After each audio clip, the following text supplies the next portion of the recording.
All units on 1033. Hey, stop, stop, stop! Marissa Beacon, one shot fired, shots fired. All units on 1033. Marissa Beacon, one vehicle took off southbound Boulder. Was about to make a eastbound.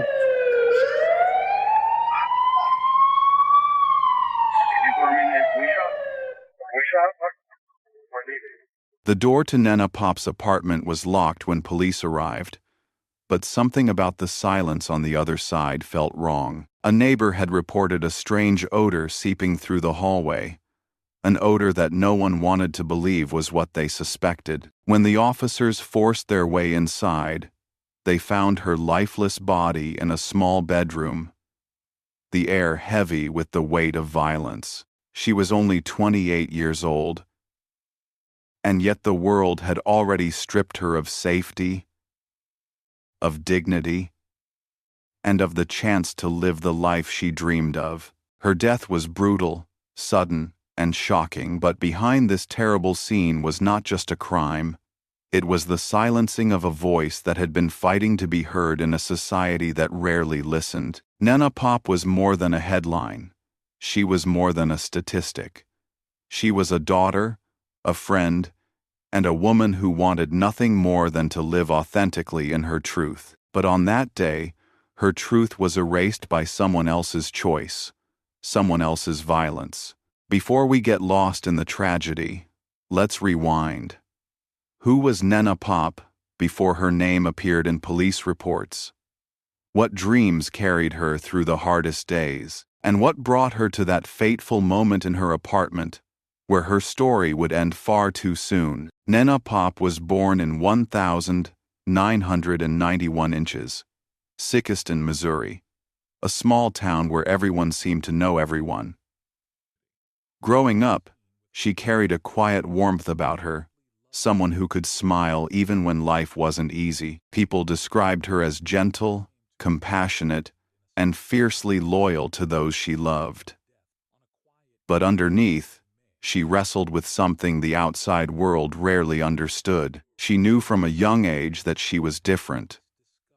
While the boys around her grew into their expected roles, Nena felt out of place, uncomfortable in the identity that had been forced on her.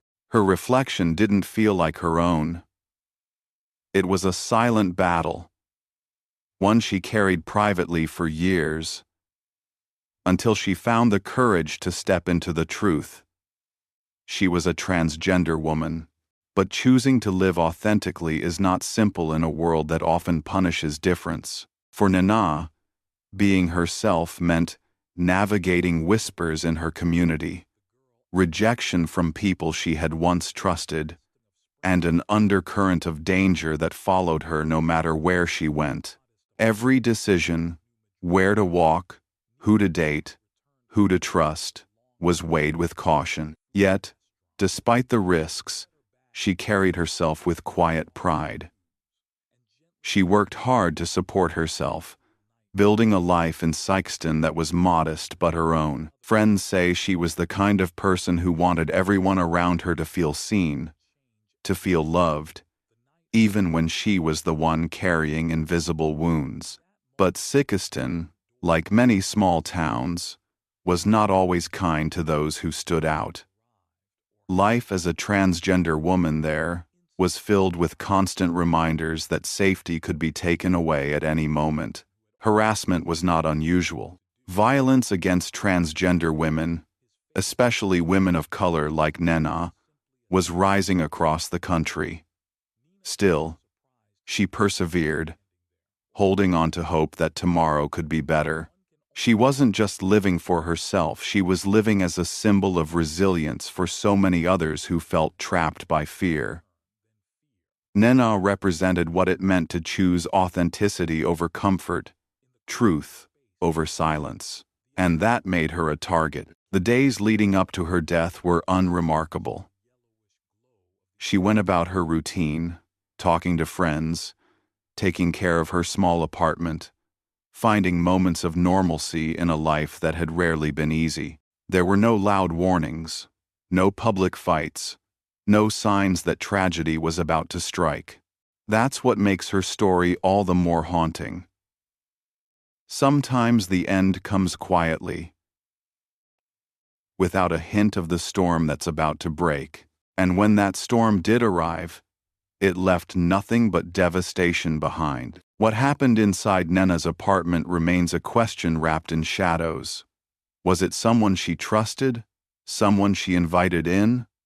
Or was it a stranger who saw her existence as something they had the right to erase? All we know is that her life was cut short by violence, and the silence that followed her final moments was deafening. As the investigation unfolded, the truth of Nena's life began to spread beyond Sikeston. Her death was not just a local tragedy. It was part of a much larger, heartbreaking pattern across America. But before we get there, we need to sit with this moment.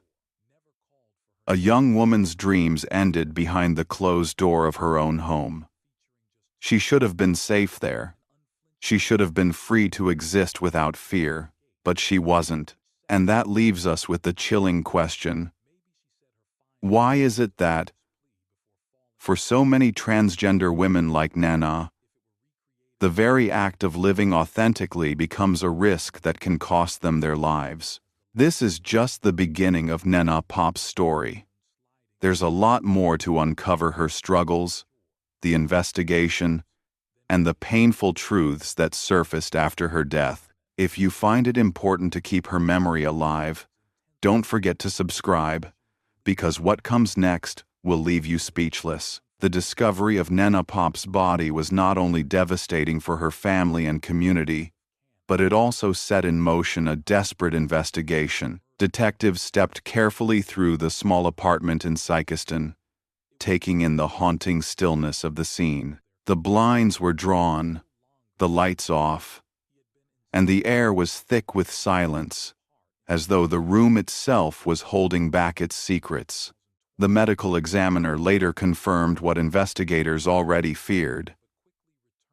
Nena's death was not natural. She had been murdered. There were no signs of forced entry on the front door, which meant one of two things. Either she had known her killer, or they had found another way inside. Both possibilities weighed heavily on detectives. The first place they looked for answers was her phone. For so many victims, the digital trail can reveal conversations, arguments, or plans leading up to the final moments of their lives. But in Nena's case, the phone was missing. It wasn't on her dresser, it wasn't in her purse, it wasn't anywhere in the apartment. Whoever had killed her had taken it, erasing a crucial link to the truth. Why take the phone? Was it to prevent police from uncovering evidence of a relationship, a fight, or a secret Nena had been keeping? Or was it something more sinister, an attempt to silence her not just in life, but in memory? Detectives turned to neighbors, hoping someone had seen or heard something unusual in the days before her death. A few remembered strange sounds, what they thought might have been raised voices. A scuffle, but nothing concrete enough to piece together a timeline. One neighbor mentioned seeing a shadowy figure entering the building late at night, but they couldn't describe him clearly. Too many details were lost in the haze of memory. Investigators pulled surveillance footage from nearby businesses, scanning hours of grainy video for anyone who might have crossed paths with Nena. That's when they noticed something odd. On one of the tapes, just a block from her apartment, a man was captured walking quickly, glancing over his shoulder, disappearing into the darkness. His face wasn't clear, but the timing was chilling. Who was this man? Was he connected to Nena? Or was it just coincidence? Police didn't know yet, but the image stuck with them. The days after Nena's death were filled with frustration. Detectives felt the weight of the case pressing down on them, not only because a young woman had been murdered, but because they knew how easily cases like hers were dismissed or forgotten. Transgender women, especially black transgender women, are often left out of public concern, their deaths reported with the wrong name, their identities erased in the very first articles written about them, but Nena's community refused to let that happen. Her friends and advocates made sure her name was spoken correctly, her life remembered with dignity. Vigils were held, candles were lit, and her story began to spread beyond Sikeston. The more attention the case received, the more pressure police felt to deliver answers. Behind the scenes, they were quietly pursuing leads. Rumors began to circulate about a man who had been seen with Nena in the weeks before her death, someone she may have trusted. His name surfaced again and again, whispered by people who knew the streets of Sikeston better than anyone else. That name was Darius Mills. At first, it was only speculation. Darius was known around the area, a man with a reputation that made some people uncomfortable. But suspicion alone wasn't enough. Police needed proof, something that tied him directly to Nena's last moments. They dug into his background, pulling records, questioning associates. The more they learned, the more uneasy they became. There were whispers of violence, past run-ins with the law, and a temper that could flare without warning. Was it possible that Nena had crossed paths with him in the days before her death? Still, the evidence was thin. The missing phone remained the key, and without it, detectives struggled to connect the dots. Yet, in every investigation, there comes a turning point, a moment when everything that seemed murky begins to come into focus. And for police, that moment was about to arrive, because someone, somewhere, knew what had happened inside Nena's apartment, and the secret they were keeping was about to come to light. The story was no longer just about a missing phone or a shadow on a grainy tape. It was about a dangerous man, a fragile truth, and a community demanding justice. But here's the chilling question that lingered in the minds of investigators. If Nena truly knew her killer, did she have any idea of the danger she was in that night, or did she believe she was safe right up until the final moment? The trail is about to reveal much more, and the truth will shock you. If you've followed the story this far, don't forget to subscribe, because what comes next may change the way you see this case forever. When detectives first heard the name Darius Mills, it was little more than a rumor, a shadow whispered in hushed tones around Sikeston. But the more they asked, the more the same name kept circling back. It was like following a thread in a tangled knot. The tighter they pulled, the clearer the picture became. Neighbors who had been reluctant to speak now hinted at seeing Darius near Nena's apartment building in the days before her death. A store clerk mentioned recognizing him in the area the very night the grainy surveillance footage captured that shadowy figure walking quickly away. Bit by bit, the pieces were aligning, and they all pointed in the same direction. But police still lacked the one thing that mattered most: proof. Without it, all they had was speculation. And speculation didn't hold up in court. Behind the scenes, detectives worked relentlessly to trace Nena's missing phone. They called in favors, combed through service provider data, and waited for the faintest signal. Weeks turned into months. But then, finally, a breakthrough arrived. The phone had been reactivated not by Nena, of course, but by someone else. And when investigators followed the digital trail, it led straight back to Darius Mills. It was the first concrete link between him and Nena's disappearance from life. That revelation electrified the investigation. Suddenly, all those whispers, all those rumors that had seemed too fragile to hold weight, now carried the weight of truth. Darius wasn't just a name floating around town, he was now a suspect standing in the crosshairs of justice. But even as detectives pieced the story together, Nena's family was left in anguish. They were grieving not just the loss of her life, but the silence that had swallowed their days. Every phone call from police that ended with, "We're still working on it," cut deeper than the last. Her mother described sleepless nights, staring at the ceiling, wondering if her daughter's last moments had been filled with fear. Her friends clung to memories, Nena's laughter, her warmth, her ability to make even the darkest day seem lighter. Losing her wasn't just losing a daughter, a friend, a sister. It was losing a light that had once made their world brighter. The community, too, was restless. They wanted answers, accountability, justice. At vigils, candles burned down to waxy stubs, prayers rose into the night sky, and anger simmered beneath grief. For too long, voices like Nena's had been ignored, dismissed, forgotten. Her loved ones swore that would not happen this time. Meanwhile, police began to close in. They tracked down Darius for questioning, hoping to hear his side of the story. But from the moment he sat down, something about him unsettled detectives. His answers were inconsistent, his tone defensive.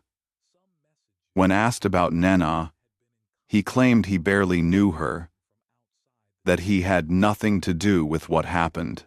Yet, his timeline didn't add up. He contradicted himself, shifted details, grew irritated when pressed. The more he spoke, the more he tangled himself in his own words. And there was something else, an unease that crept into the room when his name was mentioned among locals. Darius carried with him a reputation, one built not just on rumors of temper and violence, but on the kind of fear that kept people quiet. But fear can only keep people silent for so long. Eventually, someone cracked. A witness stepped forward, someone who had seen more than they had admitted before. They told investigators that they had seen Darius enter Nena's building the night of her murder and leave not long after, moving quickly, his head low, as though trying to slip away unnoticed. That testimony was explosive. It wasn't yet enough to charge him, but it painted a clearer picture.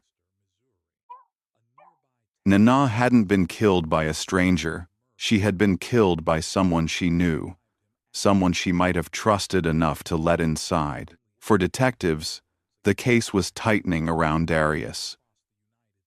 But with every step closer they came, the risk grew higher. If Darius realized the net was closing in, he might run, or worse, lash out. They needed to act carefully, to gather evidence strong enough to withstand scrutiny, while ensuring he couldn't escape accountability. And yet, even as the pieces aligned, an unsettling thought haunted everyone working the case. Why? Why had Nena been targeted? Was it personal? A crime of passion? Or was it something darker, a reflection of the violent prejudice so many transgender women face? The investigation was far from over. But one thing was certain. Darius Mills was no longer just a name whispered on the wind. He was now the prime suspect in a murder that had shaken an entire community to its core. But here's the chilling part: when police finally uncovered what had really happened inside that apartment, the truth was far more disturbing than anyone had imagined. And that's it for the sequel. There's more to come, and the next revelation will change everything. If you don't want to miss it, be sure to subscribe, because the story of what really happened to Nena Pop is just beginning. The pressure on investigators was mounting. Weeks had turned into months, and still Nena's killer had not been brought to justice. Her family feared the case would fade into silence. Another transgender woman lost. Another name whispered but never remembered. But detectives refused to let that happen. They knew they were close, and then the breakthrough they had been waiting for came. The turning point arrived when investigators secured a warrant to search Darius Mills' belongings. Among his things, buried inside a drawer, they discovered items that should never have been in his possession, personal effects that belonged to Nena. They were small, almost insignificant to the untrained eye. But to detectives, they were the missing puzzle pieces. They tied Darius directly to the crime scene. Even more damning was the forensic evidence. DNA tests conducted on samples from Nena's apartment came back with a match: Darius Mills. His presence inside her home was now undeniable. Whatever story he had tried to spin, whatever excuses he had offered, they all crumbled under the weight of cold, scientific proof. But the most chilling evidence came from Nena's own missing phone. After months of digital forensics, police pieced together its final hours of activity. It revealed a series of messages, conversations between Nena and Darius that painted a grim picture of their interactions. Some messages seemed friendly, even casual. But as the night drew on, the tone shifted. There were hints of tension, anger, threats left unsaid but heavy in implication. And then the silence. The phone went dark forever. Investigators now believed they could reconstruct Nena's last night. They theorized that Darius had come to her apartment under the guise of a visit. Perhaps it began with conversation, maybe even laughter, but at some point, something shifted. An argument? A rejection? The exact details may never be known. What is certain is that the encounter turned violent, and by the time Darius left that apartment, Nena Pop's life had been stolen. When police confronted Darius with the evidence, his bravado cracked. He shifted in his chair, avoiding eye contact, mumbling half-excuses that contradicted each other. First, he claimed he had never been in Nena's apartment. Then, when the DNA evidence was presented, he changed his story, saying he had been there, but only to visit. Detectives pressed harder, pointing to the stolen belongings, the phone, the witness who saw him leaving. Darius lashed out in anger, insisting they were all lying, that the evidence was planted, but the walls were closing in. For investigators, the case had become unshakable. Finally, after hours of questioning, Darius fell silent. Not an admission of guilt, not an apology, but a silence that spoke volumes. The silence of a man who knew the fight was over. For Nena's family, hearing the details was both a relief and a heartbreak. Relief that they finally had answers. Heartbreak because those answers only confirmed what they had feared most, that her death had not been random, not a tragic accident, but the deliberate act of someone she knew. Her mother wept when detectives explained what they believed had happened. Her friends held one another, struggling to process how the person they had whispered about for months was now officially named as the killer. Justice felt closer than ever, but the weight of loss still pressed heavily on their hearts. In April 2020, police made it official. Darius Mills was charged with second-degree murder and armed criminal action in connection with the death of Nena Pop. The arrest sent shockwaves through Sikeston. The man who had once blended into the background of their community was now revealed as the face of violence, his secrets dragged into the light. The community responded with both grief and anger. Vigils turned into rallies, where people demanded justice not just for Nena, but for all the transgender women whose stories never reached headlines. Her death became a rallying cry, a symbol of resilience in the face of hate and violence. But even with the arrest, A haunting question remained: what had really happened in those final minutes? Why had Darius done it? Was it driven by personal rage, prejudice, fear, or some toxic combination of them all? Those answers, perhaps, would only come when the case went to trial. Yet one thing was clear. The fight for Nena's justice was no longer just in the hands of detectives. It belonged to her community, to her loved ones, to anyone who believed her life mattered. And as the trial drew near, the world would finally see Darius Mills not as the man who hid in the shadows, but as the accused killer who had stolen a woman's future. But what no one could predict was how the courtroom battle would unfold, and how the outcome would leave many questioning whether justice had truly been served. This brings us to the next part, where we step into the courtroom and explore the tense, emotional trial of Darius Mills, where every detail of Nena Pop's life and death will be dissected before the entire world. The courtroom was silent, heavy with the weight of everything that had unfolded. Every word spoken, every piece of evidence laid out, had been leading to this moment. Friends of the victim sat in the gallery clutching each other's hands, whispering prayers, waiting for the final blow. The defendant, cold and unreadable, sat with his eyes fixed on the floor, as though avoiding the humanity that surrounded him. When the prosecutor stood, the words fell like stones. This was not an accident. It was deliberate, calculated, and merciless. The jury, visibly shaken, knew the responsibility they carried. Their decision would not only bring justice for the victim, but also speak to everyone watching about what kind of society they wanted to be. But let's rewind. To understand why this trial carried so much emotional power, we need to go back to the days following the discovery of the body, to the quiet desperation of investigators piecing together fragments of truth, and to the families caught in the eye of the storm. For them, it wasn't about legal arguments or procedures. It was about love, grief, and the unbearable question, why?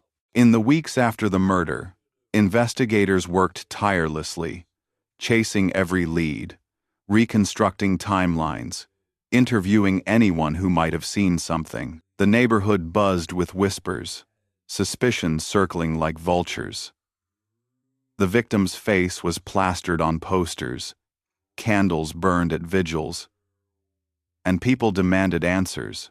Yet, even as evidence began to build, there were doubts. Could the investigators prove intent? Could they show beyond reasonable doubt that this wasn't a crime of passion, but something darker, something planned? The prosecution relied on details that were easy to overlook at first. Phone records that showed strange movements late at night. Messages that hinted at tension. At secrets too dangerous to share. Surveillance footage that caught fleeting glimpses, shadows crossing parking lots, headlights cutting through the dark, figures whose identities were blurred, but whose presence raised suspicion. It was these small threads that, when pulled together, began to reveal a chilling tapestry. Meanwhile, the victim's family struggled with their own torment. They were forced to relive memories in the harsh light of a courtroom as lawyers dissected their loved one's life. Was she reckless? Did she trust too easily? Did her kindness make her vulnerable? Questions like daggers pierced the grieving hearts of those who had lost the most. And yet, they showed up every day, sitting in silence, hoping their presence alone would remind the jury that behind all the evidence, this was about a human being whose life had value. The defense tried to paint a different picture. They leaned heavily on doubt, suggesting that what happened was spontaneous, not premeditated. They implied that emotions, drugs, or alcohol-clouded judgment. They painted the defendant as someone flawed but not evil, a person who had made a terrible mistake rather than committed a calculated act. The goal wasn't to prove innocence, it was to muddy the waters just enough to make the jury hesitate. As the trial progressed, the emotional weight grew heavier. Witnesses broke down on the stand, unable to hold back tears. Detectives described finding the body, their voices cracking despite years of hardened experience. The medical examiner revealed the brutal details of what had been done, each word slicing through the room like glass. Some jurors looked away. Others scribbled notes furiously, trying to stay detached. But how could they? This wasn't just a case file, it was someone's child, someone's friend, someone who should still be alive. And then came the most haunting testimony of all. A recording, found in the victim's belongings, where she had confided her fear that something bad might happen. Her voice trembled, almost as if she had sensed what was coming. The courtroom froze. You could hear muffled sobs, the sound of tissue being pulled from boxes. Even the defense looked shaken. That recording became the ghost in the room, a reminder that the victim's voice, though silenced, still cried out for justice. By the time closing arguments arrived, the tension was unbearable. The prosecutor's voice rose with passion, urging the jury not to let manipulation or excuses cloud their judgment. This was not chance, she said. This was choice. And choices have consequences.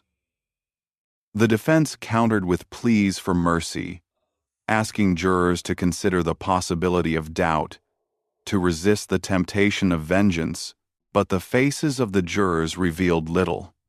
Only they knew which way their hearts leaned, and so the fate of the case hung in the air, fragile and uncertain. Would the jury see the defendant as a monster who deserved the harshest punishment, or as a flawed human being who had made a terrible mistake? The answer would come soon, but for the families, no verdict could ever bring back what they had lost. And that raises a haunting question. Can justice ever truly heal? Or does it only remind us of wounds that never close? The verdict was read in a voice that trembled with finality. Guilty. The word echoed across the courtroom, bouncing off the walls, cutting through the silence like a blade. The victim's family erupted into tears, some sobbed with relief, others clung to each other as though trying to hold together the shattered pieces of their lives. On the other side of the room, the defendant's family collapsed in grief of their own, mourning not just the sentence, but the choices that had led to this very moment. Two families destroyed by one act of violence, two sets of futures stolen. The judge, stern and unflinching, delivered the sentence. Years, decades behind bars. The weight of it settled heavily on the room. Yet, even as the words were spoken, there was no sense of victory, because justice in a courtroom can never undo what was done in the dead of night. It cannot erase the last moments of fear, or restore the life that was taken too soon. For the victim's family, it was something, but it was not enough. It never could be. Outside the courthouse, cameras flashed, microphones shoved forward, reporters hungry for statements.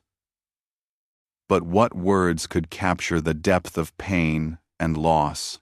The family's spokesperson said simply, "We hope this brings some measure of peace." But their faces told another story, one of exhaustion, of grief that would never truly end. They would go home to bedrooms still filled with memories, to photos on the walls that smiled back at them, forever frozen in time. As for the community, the verdict sparked conversations that went beyond this one case.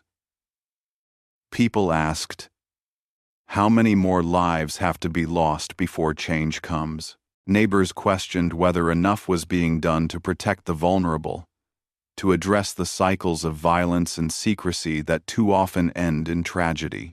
Advocacy groups spoke out, demanding reforms, while others simply lit candles and whispered prayers. In the end, everyone agreed on one thing: a bright light had been extinguished, and the darkness left behind was impossible to ignore. The defendant, once so defiant, was led away in handcuffs. Some said he looked relieved, as though the weight of his secret had finally been stripped away. Others saw only cowardice, the final act of someone who had stolen a life and now had no choice but to face the consequences. What went through his mind in that moment, only he would know. But for those who had sat through every day of the trial, it was a sobering reminder. Choices ripple outward, destroying lives far beyond the one they directly touch. In the months that followed, the victim's name became a symbol. Memorial scholarships were created in her honor, vigils were held each year, and her story was told again and again, not as a tale of tragedy, but as a call to action. Friends remembered her laughter, her dreams, her kindness. They refused to let her be defined only by the way she died. Instead, they carried her spirit forward, determined that her legacy would not be silence, but change. Yet even with these efforts, the question lingered. Did justice truly arrive? Or was it just a system's attempt to put a bandage on a wound that would never heal? For every person who found closure, there was another who could not sleep at night, haunted by the final images, by the possibility of what might have been if only things had happened differently. And that's the cruel truth. When a life is taken, there is no full justice. There is only survival. As the story closes, we are left with a haunting reflection. Behind every headline, behind every courtroom drama, there are lives fragile, human, full of dreams. When violence erupts, it does not just end one story. It shatters many. And perhaps the real question is not whether justice was served, but whether we, as a society, will learn anything from it, or whether we are doomed to let history repeat itself. And if you think this story has already left you speechless, there's a lot more waiting in the shadows. Don't forget to subscribe, because the next case may be even more haunting than this one.